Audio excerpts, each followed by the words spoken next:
शुक्रिया सर, आपने वक्त निकाला। सबसे पहले तो आज ही आगाज करेंगे कि आपको इस बात से हैरानी हुई जब आज जज साहब ने 190 मिलियन पाउंड केस के फैसला सुनाना था और उन्होंने ये मौकफ अपनाया कि चूंकि इमरान खान साहब पेश नहीं हुए इसलिए अब फैसला जो है वो आज नहीं सुनाया जाएगा बल्कि 17 जनवरी को सुनाया जाएगा। दरअसल ये है कि जो 190 मिलियन पाउंड्स का केस है, लगता तो बहुत ह्यूज है, वो 200 मिलियन पाउंड किसी एक शख्सियत को दे दिए, वो है। ये अगर आप इस तरह रखें तो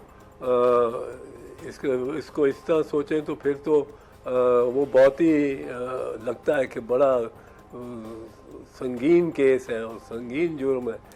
असल में तो बात यह है कि ये मैं आपको बता दूं, जो नेशनल क्राइम एजेंसी है NCA बरतानिया की, या बरतानिया का कोई भी महकमा, कोई भी इदारा ये नहीं चाहता, ना वो इसमें इमदाद करता है आपकी कि आप 200 मिलियन पाउंड बरतानिया से बाहर ले जाएं। आप चाहे बरतानवी शहरी हों, वो कुछ कोशिश करेंगे कि जी ये ना बाहर पैसा 200 मिलियन पाउंड एक ट्रांजैक्शन में बाहर चला जाए। अब इसमें कोई कंपेलिंग रीजंस थे कि ये बाहर जाने दिया? पहले तो उनके सेंट्रल बैंक ने भी, उनके जो बैंक्स जो होल्ड कर रहे थे उस पैसे को, वो 200 मिलियन पाउंड जाने क्यों दिया? इसलिए कि वो पैसा था मलिक रियाज साहब का, और मलिक रियाज जो है वो उसने उसकी पूरी मनी ट्रेल मुहैया कर दी थी, उसकी पूरी मनी ट्रेल मुहैया कर दी थी। और उसके बाद जो सेंट्रल क्राइम जो नेशनल क्राइम एजेंसी है उसके लिए ये लाजिम था कि वो उस पैसे को अकॉर्डिंग टू द स्टैट्यूट वापस करे। बल्कि वो इतने इसमें परेशान थे कि उन्होंने एक सीक्रेसी की एग्रीमेंट भी लिखवाई। ये इधर पैसा तो चूंकि हमारे खाते में आ रहा था, पाकिस्तान के वो जो बढ़ने थे उससे 200 मिलियन पाउंड से, वो पाकिस्तान का हो या ना हो, पाकिस्तान आएगा अगर तो उससे हमारी जो एक क्रेडिबिलिटी है वो बढ़ जाती है, क्रेडिट वर्दीनेस बढ़ जाती है। तो उसका बड़ा, और वो आ गया पैसा और पाकिस्तान में है तो पाकिस्तान के फॉरेन एक्सचेंज रिजर्व्स में वो काउंट होता है वो मलिक रियाज का। अब मलिक रियाज बेचारा मेरा ख्याल है भागा हुआ है या छुप रहा है। वो उसको कहते थे कि आप बयान दो खान के खिलाफ। अब वो इसमें कोई ऐसी क्रिमिनल एक्टिविटी तो हुई नहीं। 200 मिलियन पाउंड का जो रकम है वो अभी भी पड़ी हुई है और रियासत की दस्तरस में है।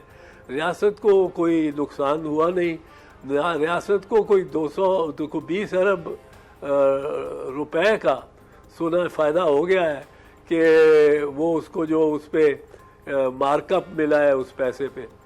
तो ये अब ये मार्कअप पैसे इसी तरह का लफ्ज़ है जिस आप नहीं कहने देते इमरान खान, आप कहते हैं कहो बानी पीटीआई, बानी चेयरमैन तहरीक और इंसाफ। अच्छा, तो फिर एहसास साहब ये बताइए, मार्कअप भी एक लफ्ज़ ठीक है, तो क्या वाकई फिर इस वजह से, चूंकि उसमें आपने कहा कि कोई गलत डीड ऐसी हुई नहीं है, तो इसलिए फिर इस फैसले को मौखर किया जा रहा है, या कोई और वजह है जिसकी वजह से आज जज साहब ने कहा कि पेश ही नहीं हुए वो, तो हम कैसे फैसला सुनाते? नहीं, फैसला तो ये देखे ना, पेश कैदी ने किस तरह पेश होना है? कैदी को कौन सी ऑप्शन है पेश होने ना होने की? उसको वो पहले तो नहीं पहुंच सकता, वो तो आज़ाद ही नहीं है। वो तो जेल के एक सेल से दूसरे सेल में, एक बैरक से दूसरे बैरक में, एक सेक्शन से दूसरे सेक्शन में नहीं जा सकता। ये जेल के अंदर बहुत बड़ी बड़ी फसीलें होती हैं जिसने जेल को बांट रखा होता है, तकसीम करके रखा होता है। और वो जो फसीलें हैं वो भी जेल की फसील जितनी बड़ी होती है, कोई 2-2 फुट कम होती होंगी, वो 30 फुट नहीं होती होंगी, 28 फुट होती होंगी। हम तो रह के देखे, इसीलिए ये 5000 कैदियों को रख सकते हैं वहाँ, क्योंकि उनमें आपस में मेल जोल नहीं होता। तो फिर यानी कि अदालत ने बहाना लगाया है आज? इसमें तो होता नहीं, बिल्कुल बहाना लगाया। और इसमें मैं आपको अर्ज कर दूं जो कल से ही आ रहा था, कल से परसों से आ रहा था कि 11 बजे आपके सारा मीडिया लगा था, 11 बजे फैसला सुनाएंगे, 11 बजे फैसला सुनाएंगे।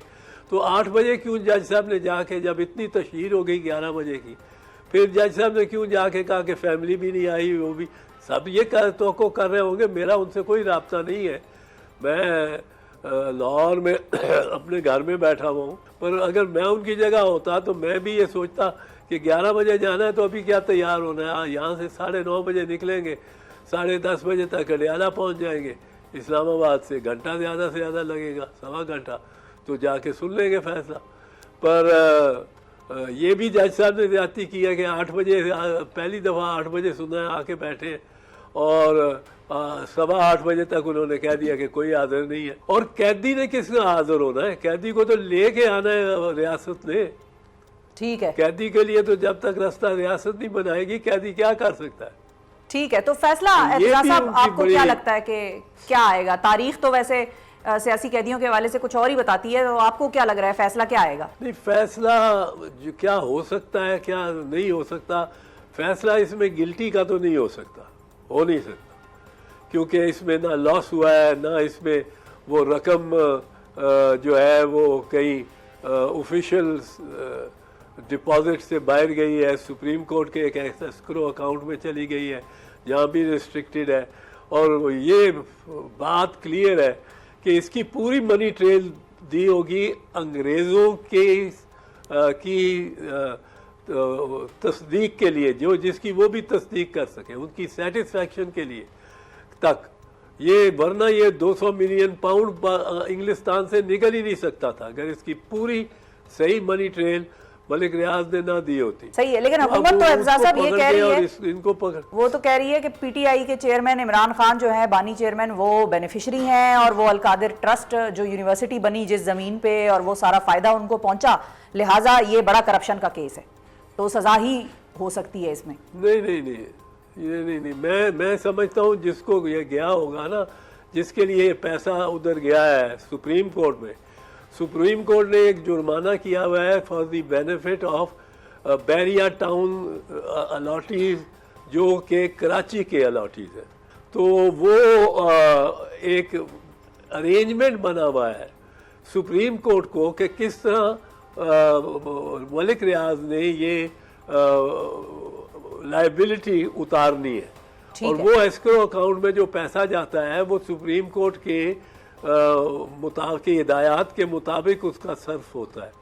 तो ये उन्होंने किया है। मेरे ख्याल में इसमें तो क्रिमिनलिटी कोई नहीं है, इसमें तो उससे भी कम क्रिमिनलिटी है जो वो है साइफर केस। ठीक है, साइफर को तो मैं पहले नजर देख के मैंने कहा ये सिफर है, इसमें तो हमने तस्लीम कर लिया है कि जो कोई साइफर में लिखा है वो दुरुस्त है। ठीक है। अच्छा ये बताइए एतजाज साहब कि अब जो ये मज़ाकरात हो रहे हैं, इनमें से आपको कुछ निकलता नजर आ रहा है? हुकूमत से पीटीआई की डिमांड ये है कि 9 मई और 26 नवंबर वाकयात पर जुडिशल कमीशन बनाने पर राजी हो जाए हुकूमत।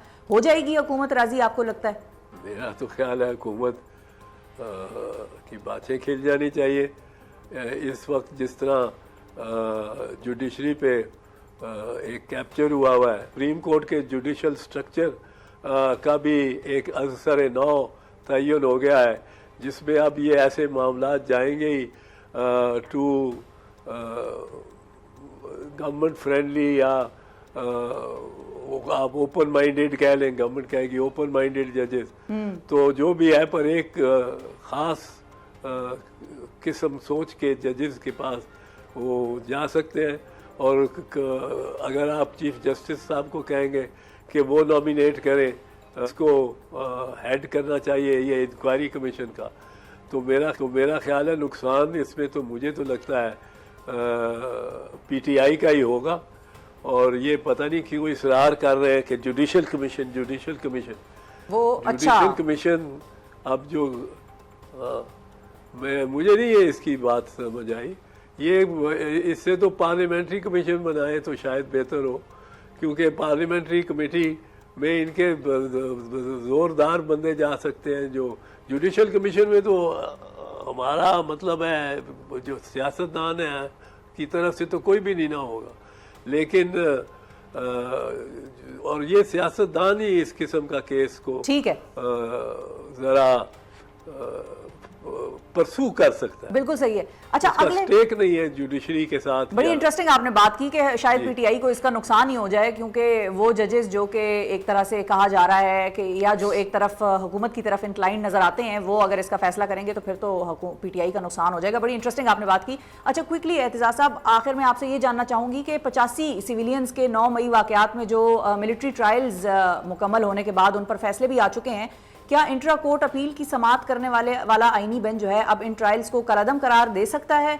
किस तरफ वो मामला जाता आपको नजर आ रहा है? देखिए, मैं आपको बताऊं, जो मुसर्रत हिलाली, जस्टिस मुसर्रत हिलाली साहिबा ने पॉइंट उठाया है ना, उस पॉइंट पे ये आर्मी एक्ट के तहत किसी का भी ट्रायल ख़त्म हो जाएगा।